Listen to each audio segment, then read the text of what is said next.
Hi అండి, అందరికీ నమస్కారం. ఇప్పుడు మనకి కోడికి ఆనికాయ ఉంటుంది.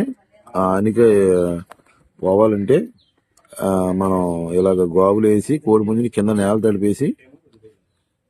తడిపేసి ఉప్పు, కళ్ళుప్పు అలా జల్లితే ఆ నీళ్లు కింద తడిగా ఉంటే కళ్ళుప్పు జల్లి ఆటోమేటిక్గా ఆనికాయ మొత్తం కోసేద్దండి. లోపల నుంచి వచ్చేస్తుంది ఆనికాయ. ఎవరైనా ఆనికాయ ఉంటే ఇలాగ ఇసుకి కింద తడిపేసి ఇలా ఉప్పు జల్లి పైన నీళ్లు కొట్టి ట్రై చేసి చూడండి. ఆనికాయ అయితే ఊడిపోయి వచ్చేస్తుంది, లోపల నుంచి ఊడిపోయి వచ్చేస్తుంది, ఆనికాయ మొత్తం తినేస్తుంది. ఓకే అండి, థ్యాంక్ యూ వెరీ మచ్.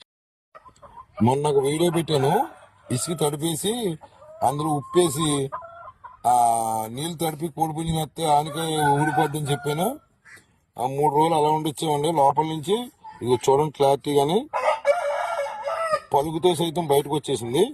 ఇప్పుడు ఏం చేయాలంటే దీన్ని ఇంక మనం ఆ పలుగుతో వచ్చేసాక ఏదైనా ఆయింట్మెంట్ రాసి దాంట్లో ఆయింట్మెంట్ పెట్టి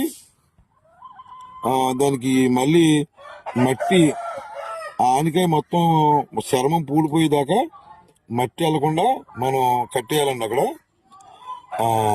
క్లాత్ ఏదైనా కట్టేస్తే అది 3 రోజులకు ఒకసారి మార్చి క్లాత్ పెడితే ఆటోమేటిక్గా అది పూడుకుంటూ వచ్చేస్తుంది.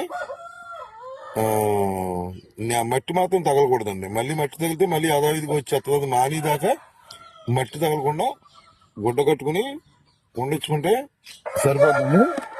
దానికి ఏదైనా మనం అలా కట్టుకట్టాక ఏదైనా ఆకేసి పైన ఏ ఆకైనా పర్లేదు అలా ఆకేసి దానికి కట్టుకట్టేస్తే ఇంకా మట్టి వెళ్ళకుండా అది ఆటోమేటిక్గా మాడిపోద్దండి. మట్టి వెళ్తే మాత్రం ఎన్నాళ్ళు ఉన్నా తగ్గదు. ఇంకా మళ్ళీ యథావిధిగా మామూలుగా వచ్చేద్ది మట్టి వెళ్తే కనుక. ఓకే అండి, థ్యాంక్ యూ.